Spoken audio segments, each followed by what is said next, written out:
Welcome to our channel पर नए हैं तो प्लीज़ चैनल को सब्सक्राइब करें। इस वीडियो में आपको बिहार स्पेशल का सेशन चलाया जा रहा है जो आगामी 68 बीपीएससी और बिहार एसएससी के लिए ही बहुत इंपॉर्टेंट सारे क्वेश्चन होने वाले हैं, इसलिए वीडियो को पूरा देखें।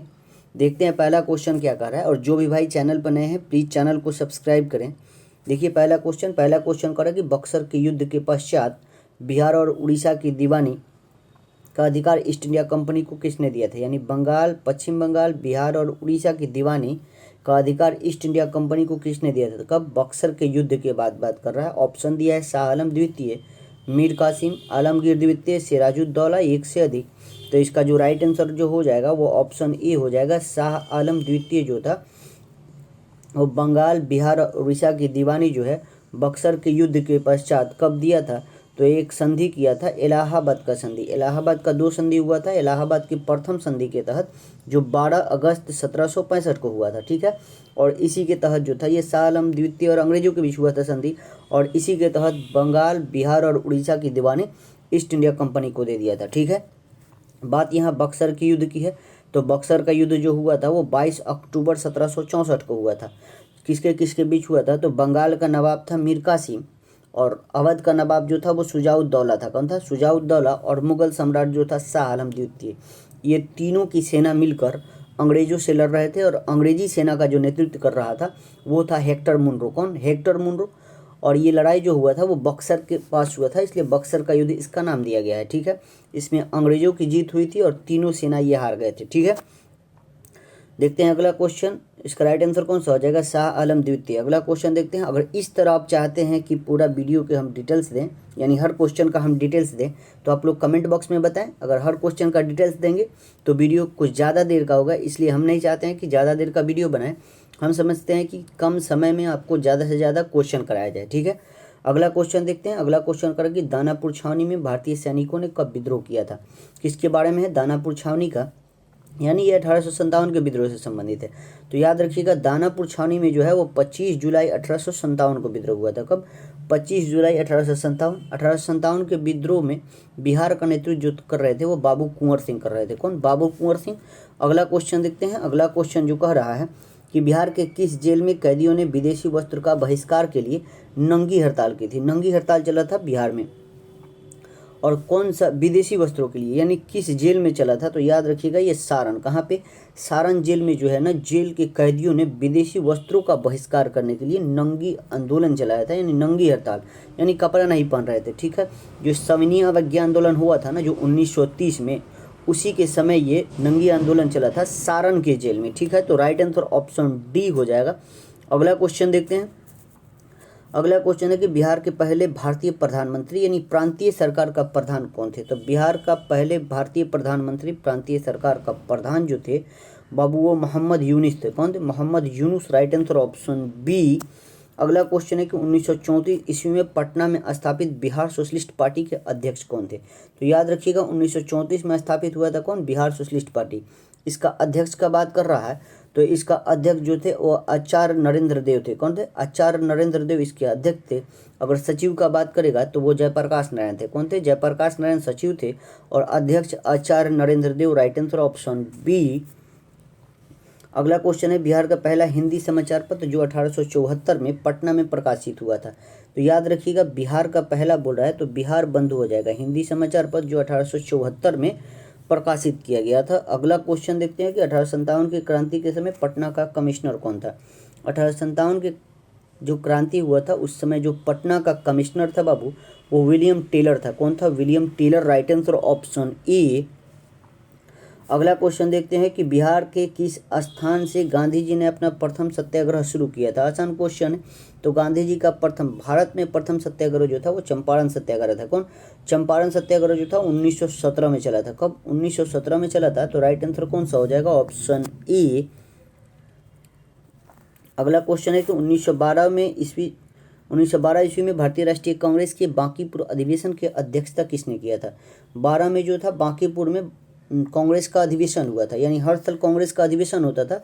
उसमें से 1912 में जो था कांग्रेस का अधिवेशन बांकीपुर में हुआ था। बोले कि उसके अध्यक्ष कौन थे। तो याद रखिएगा जो बांकीपुर में अधिवेशन हुआ था उसके अध्यक्ष RN मधोलकर थे। कौन? RN मधोलकर। राइट आंसर कौन सा हो जाएगा? Option A. कांग्रेस का अधिवेशन बिहार में 2 गो हुआ था, एक 1912, इसमें 10 जोड़ दीजिएगा 1922 होता है। 1922 में गया में अधिवेशन हुआ था, ठीक है, और वहाँ पे CR दास यानी चित्तरंजन दास वहाँ पे अध्यक्ष थे, जो गया वाला अधिवेशन हुआ था, ठीक है। अगला क्वेश्चन देखते हैं। अगला क्वेश्चन करा कि बिहार प्रांतीय सम्मेलन का पहला अधिवेशन 1908 में कहाँ हुआ था। तो बिहार प्रांतीय सम्मेलन का पहला अधिवेशन बिहार में बोल रहा है, तो याद रखिए कब, 1908 में पहला अधिवेशन हुआ था। बोल रहा है कि कहाँ पे हुआ था, तो ये पटना में हुआ था। कहाँ पे, Patna, right answer option A. अगला क्वेश्चन देखते हैं कि बख्तियार खिलजी के आक्रमण किस पाल वंशीय शासक के कार्यकाल में हुआ था। बख्तियार खिलजी जब आक्रमण कर रहा था उस समय बिहार में जो था वो पाल वंश का शासक था। बोला कि किस पाल वंशीय शासक के कार्यकाल में हुआ था, तो याद रखिएगा कौन था, तो याद रखिएगा वो था आपको इंद्रधुम्न। कौन था, इंद्रधुम्न। राइट आंसर कौन सा हो जाएगा, ऑप्शन डी। अगला क्वेश्चन है कि इल्तुतमिश ने किसे पराजित करके बिहार पर अधिकार किया था। किसके बारे में है, तो इल्तुतमिश के बारे में है। तो इल्तुतमिश जो है वह हिसामुद्दीन ऐवाज को पराजित करके बिहार पर अधिकार किया था। तो राइट आंसर कौन सा हो जाएगा, ऑप्शन ए। अगला क्वेश्चन है कि बिहार का अंतिम अफगान सुल्तान कौन था। अफगान सुल्तान भी अंतिम का बात कर रहा है, तो याद रखिएगा अंतिम अफगान सुल्तान जो था वो दाऊद खान कर्रानी था। कौन था, दाऊद खान कर्रानी। राइट आंसर कौन सा हो जाएगा, ऑप्शन सी। अगला क्वेश्चन है कि आईने अकबरी के अनुसार बिहार में कितने सूबे या सरकार में विभक्त था। यानी आईने अकबरी जो लिखा गया है उसमें बिहार में कितने सूबे में विभक्त था, जो सरकार था वो विभक्त का उसके बारे में बात कर रहा है। तो याद रखिएगा बाबू ये 7 सूबे में था। कितने, 7। Right answer option A. अगला क्वेश्चन है कि बिहार विद्यापीठ का उद्घाटन कब हुआ था। तो बिहार विद्यापीठ का उद्घाटन जो हुआ था बाबू वो 6 फरवरी 1921 को। कब, 6 फरवरी 1921। Right answer option B. अगला क्वेश्चन है कि बिहार के विदेह राज्यों में आर्यों के आगमन तथा निवास का साक्ष्य किस ग्रंथ से मिलता है। तो याद रखिएगा किस ग्रंथ से मिलता है बाबू, तो वो शतपथ ग्रंथ में। शतपथ ग्रंथ में बिहार के विदेह राज्य में आर्यों के आगमन तथा निवास के साक्ष्य मिलता है, ठीक है, किसमें, शतपथ ब्राह्मण में। अगला क्वेश्चन है कि भारत में 16 महाजनपद में से कितने महाजनपद वर्तमान में बिहार में स्थित हैं। तो 16 महाजनपद थे भारत में, और बोल रहा है कि उनमें से कितने बिहार में स्थित थे। तो बिहार में बाबू कितने थे, तो 3। कितने, 3। राइट आंसर कितना हो जाएगा, ऑप्शन ए। अगला क्वेश्चन है कि मगध साम्राज्य के उत्कर्ष किस शासक के समय हुआ था। तो मगध साम्राज्य का उत्कर्ष जो हुआ था वहाँ शासक की बात कर रहा है, तो बिंबिसार। कौन हो जाएगा, बिंबिसार। राइट आंसर कौन सा हो जाएगा, ऑप्शन सी, जो हरेक वंश का संस्थापक था बिंबिसार। अगला क्वेश्चन है कि मौर्य काल के समय मुद्रा को किस नाम से जाना जाता था। तो मौर्य काल में मुद्रा को कौन से नाम से जाना जाता था बाबू, तो पन्न कहा जाता था। क्या, पन्न। Right answer option C. अगला क्वेश्चन है कि गर्गी संहिता में पाटलिपुत्र पर यवनों आक्रमण का उल्लेख मिलता है। यह आक्रमण किसके शासनकाल में हुआ था, किस संहिता में, तो गर्गी संहिता में पाटलिपुत्र पर किसका, यमन का आक्रमण का उल्लेख मिलता है। बोला कि यह आक्रमण किसके शासनकाल में हुआ था। तो याद रखिएगा पुष्यमित्र शुंग के समय। किसके समय, पुष्यमित्र शुंग। राइट आंसर कौन सा हो जाएगा, ऑप्शन बी। अगला क्वेश्चन है कि विक्रमशिला विश्वविद्यालय की स्थापना किस पाल वंशीय राजा ने कराई थी। तो विक्रमशिला का बात कर रहा है, तो विक्रमशिला विश्वविद्यालय की स्थापना धर्मपाल ने किया था। कौन, धर्मपाल। राइट आंसर कौन सा हो जाएगा, ऑप्शन ए। अगला क्वेश्चन देखते हैं कि बिहार को दिल्ली सल्तनत के अधीन किसने किया था। तो याद रखिएगा बिहार को दिल्ली सल्तनत के अधीन जो था वो इल्तुतमिश किया था। कौन, इल्तुतमिश। राइट आंसर कौन सा, ऑप्शन ए। अगला क्वेश्चन कि बख्तियार खिलजी का आक्रमण बिहार में कब हुआ था। तो बख्तियार खिलजी का आक्रमण बिहार में जो हुआ था बाबू वो 1198 में। कब, 1198। राइट आंसर कौन सा हो जाएगा, ऑप्शन सी। अगला क्वेश्चन है कि किसने बिहार की राजधानी को बिहार शरीफ से पटना में स्थानांतरित किया था। बिहार की राजधानी बिहार शरीफ थी और पटना में स्थानांतरित किसने किया था, इसके बारे में क्वेश्चन है। तो याद रखिएगा शेरशाह ने किया था। कौन, Sher Shah Suri. Right answer option C. अगला क्वेश्चन है कि बिहार छात्र परिषद का गठन किसके द्वारा किया गया था। तो बिहार छात्र परिषद का गठन जो है वो राजेंद्र प्रसाद के द्वारा। किनके द्वारा Babu, Rajendra Prasad. Right answer option D. अगला क्वेश्चन है कि निम्नलिखित में से कौन बिहार का मुख्य खाद्यान्न फसल है। तो बिहार का मुख्य खाद्यान्न फसल का बात कर रहा है, तो बाबू कौन सा है बाबू, तो चावल, गेहूं और मक्का हो जाएगा, ठीक है। राइट आंसर कौन सा, ऑप्शन बी। अगला क्वेश्चन है कि घोघा झील बिहार के किस जिले में स्थित है। कौन सा झील का बात कर रहा है, तो घोघा झील का बात कर रहा है।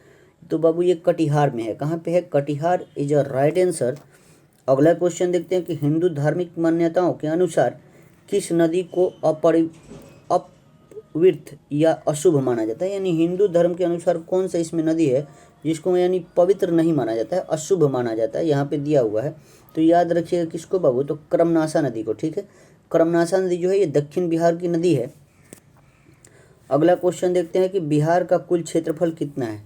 तो बिहार का कुल क्षेत्रफल कितना है बाबू, तो राइट आंसर कौन सा हो जाएगा, ऑप्शन सी 94,163 वर्ग kilometre square, right answer option C. अगला क्वेश्चन है कि बिहार के किस क्षेत्र में विंध्य चट्टानें पाई जाती है। विंध्य चट्टान का बात कर रहा है, किस क्षेत्र में पाई जाती है, तो याद रखिएगा दक्षिण पश्चिम क्षेत्र में। किसमें, दक्षिण पश्चिम क्षेत्र में पाई जाती है। याद रखिएगा, मान लेते हैं ये बिहार का मैप है और ये वाला जो क्षेत्र है यहाँ पे दो जिला है, एक रोहतास और एक कैमूर, यहीं पे विंध्य क्षेत्र की चट्टानें पाई जाती है। अगला क्वेश्चन है कि निम्न में से किस प्रकार की मिट्टी को कॉप की बहुलता पाई जाती है। कौन सा मिट्टी में कॉप की बहुलता पाई जाती है, तो याद रखिए जो पुरानी जलोढ़ मिट्टी है ना उसी में कॉप की बहुलता पाई जाती है। अगला क्वेश्चन देखते हैं कि बिहार में लौटता मानसून प्रारंभ होता है। लौटता मानसून प्रारंभ होता है तो कब होता है बाबू, तो अक्टूबर के मध्य में। ठीक है, अक्टूबर के मध्य, राइट आंसर ऑप्शन ए। अगला क्वेश्चन है कि निम्नलिखित में से किस नदी को नारायणी तथा सदानीरा के नाम से जाना जाता है। सदानीरा और नारायणी के नाम से किस नदी को जाना जाता है बाबू, तो गंडक को। किसको, गंडक, राइट आंसर कौन सा हो जाएगा, ऑप्शन बी। अगला क्वेश्चन है कि निम्नलिखित में से कौन सी फसल सर्वाधिक क्षेत्र में बोई जाती है। तो सर्वाधिक क्षेत्र में कौन सा फसल बोया जाता है, तो चावल बोया जाता है। कौन, चावल, राइट आंसर ऑप्शन बी। अगला क्वेश्चन है कि उदयपुर वन्य जीव अभ्यारण्य बिहार के किस जिले में स्थित है। उदयपुर वन्य जीव अभ्यारण्य का बात कर रहा है, तो याद रखिएगा ये बिहार के बाबू पश्चिमी चंपारण में। कहाँ पे, पश्चिमी Champaran, right answer option B. अगला क्वेश्चन है कि वाल्मीकि राष्ट्रीय उद्यान को किस वर्ष प्रोजेक्ट टाइगर के अंतर्गत शामिल किया गया था। तो वाल्मीकि राष्ट्रीय उद्यान को याद रखिएगा कब किया गया था, तो 1991 में वर्ष प्रोजेक्ट टाइगर के अंतर्गत शामिल किया गया था, तो 1991, राइट आंसर ऑप्शन सी। अगला क्वेश्चन है कि दलदली मिट्टी की बहुलता बिहार के किन क्षेत्रों में पाई जाती है। दलदली मिट्टी बिहार के बहुत सारे क्षेत्र में पाया जाता है। इस ऑप्शन में जो दिया हुआ है, किशनगंज में तो पाया जाता है, सुपौल में भी पाया जाता है, अररिया में भी कुछ मिलता है। तो इस तरह राइट आंसर कौन सा हो जाएगा, ऑप्शन ई हो जाएगा, क्योंकि एक से अधिक होगा यहाँ पे। ठीक है, अगला क्वेश्चन देखते हैं कि त्रिवेणी नहर का निर्माण किस वर्ष किया गया था। कौन सा नहर, त्रिवेणी नहर का निर्माण किस वर्ष किया गया था, ये क्वेश्चन है। तो याद रखिएगा 1904 में किया गया था। और त्रिवेणी नहर किस नदी पे बनाया गया है, ये आप लोग कमेंट बॉक्स में जरूर बताइएगा। ठीक है, अगला क्वेश्चन देखते हैं कि बिहार के किस जिले में सर्वाधिक चूना पत्थर पाया जाता है। तो बिहार का इसमें सर्वाधिक जो चूना पत्थर पाया जाता है वो रोहतास में पाया जाता है। दो जिला है बिहार का जहाँ पे सर्वाधिक चूना पत्थर यानी वहीं पे पाया ही जाता है, रोहतास और एक कैमूर। ठीक है, यही दो जिला है जो सबसे ज़्यादा चूना पत्थर पाया जाता है। ठीक है, अगला क्वेश्चन देखते हैं कि 2011 के जनगणना के अनुसार बिहार का शिशु लिंगानुपात कितना है। तो याद रखिएगा 2011 के जनगणना के अनुसार शिशु लिंगानुपात जो है, शिशु लिंगानुपात 0 से 6 वर्ष की आयु के बच्चों में किया जाता है, तो 935 है। कितना है, 935, राइट आंसर कौन सा हो जाएगा, ऑप्शन सी। अगला क्वेश्चन देखते हैं कि बिहार की औसत वर्षा है, औसत वर्षा बिहार का जो है ना वो 112 है। कितना है, 112 सेंटीमीटर, राइट आंसर कौन सा हो जाएगा, ऑप्शन बी। अगला क्वेश्चन है कि वर्तमान में बिहार में अनुमंडल की कुल संख्या कितनी है। अनुमंडल का बात कर रहा है, तो अनुमंडलों की संख्या बाबू बिहार में 101 है। कितना है, 101, राइट आंसर ऑप्शन सी। अगला क्वेश्चन है कि राज्य की कार्यपालिका में वास्तविक शक्ति किस में निहित होती है। तो राज्य की कार्यपालिका की वास्तविक शक्ति जो है किसके पास होती है बाबू, तो वास्तविक शक्ति अब मुख्यमंत्री के पास होती है। ठीक है, तो राइट आंसर कौन सा हो जाएगा, ऑप्शन ई जो राइट आंसर।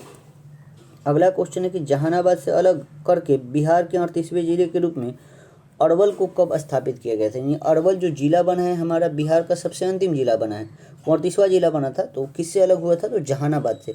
बोल रहा है कि किस ईस्वी में किया गया था अलग, तो याद रखिएगा 2001 में किया गया था। कब, 2001 इज राइट आंसर। अगला क्वेश्चन है कि भारतीय संविधान के किस अनुच्छेद में पंचायतों के गठन की बात की गई है। तो पंचायतों का गठन की बात तो अनुच्छेद बोल रहा है कि किस अनुच्छेद में किया गया है, तो अनुच्छेद 243 के बी में बोला गया है, तो राइट आंसर कौन सा हो जाएगा, ऑप्शन बी। अगला क्वेश्चन है कि किसी राज्य के महाधिवक्ता की नियुक्ति किसके द्वारा किया जाता है। तो महाधिवक्ता, किसी भी राज्य का जो महाधिवक्ता होता है वो राज्य का प्रथम विधि अधिकारी होता है। और बोल रहा है कि इसकी नियुक्ति किसके द्वारा किया जाता है, तो किसके द्वारा किया जाएगा बाबू, तो ये राज्यपाल के द्वारा। किसके द्वारा, राज्यपाल के द्वारा। राइट आंसर कौन सा हो जाएगा, ऑप्शन बी।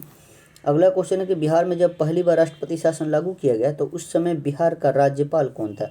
बहुत अच्छा क्वेश्चन है, तो याद रखिएगा बिहार में जब पहली बार राष्ट्रपति शासन लागू किया गया था उस समय बिहार का राज्यपाल जो थे वो कौन थे बाबू, तो नित्यानंद कानूनगो थे। कौन, नित्यानंद कानूनगो। आप लोग कमेंट बॉक्स में बताइएगा कि पहली बार राष्ट्रपति शासन बिहार में कब लागू किया गया था और अब तक बिहार में कितनी बार राष्ट्रपति शासन लागू हुआ है, ये आप लोग कमेंट बॉक्स में जरूर बताइएगा। चलिए अगला क्वेश्चन देखते हैं। अगला क्वेश्चन कह रहा है कि बिहार का राजकीय पक्षी कौन है। बिहार का जो राजकीय पक्षी है कौन है बाबू, तो वो गौरैया है। कौन सा, गौरैया इज राइट आंसर। अगला क्वेश्चन है कि ग्राम पंचायत का प्रधान होता है, तो जो ग्राम पंचायत होता है उसके जो प्रधान होता है वो कौन होता है बाबू, मुखिया होता है। ठीक है। और आज का अंतिम क्वेश्चन है कि किसी राज्य के राज्यपाल को नियुक्ति करने का अधिकार है, यानी किसी भी राज्य का राज्यपाल को नियुक्ति करने का अधिकार है। यानी राज्यपाल किसको किसको नियुक्त करता है, महाधिवक्ता को भी करता है, मुख्यमंत्री को भी करता है, कुलाधिपति को करता है, यानी सबको तो करता राज्यपाल ही है। तो राइट आंसर कौन सा हो जाएगा, ऑप्शन ई, एक से अधिक। आज के लिए इतने ही, मिलते हैं हम आपको अगले वीडियो में। जय हिंद, जय भारत।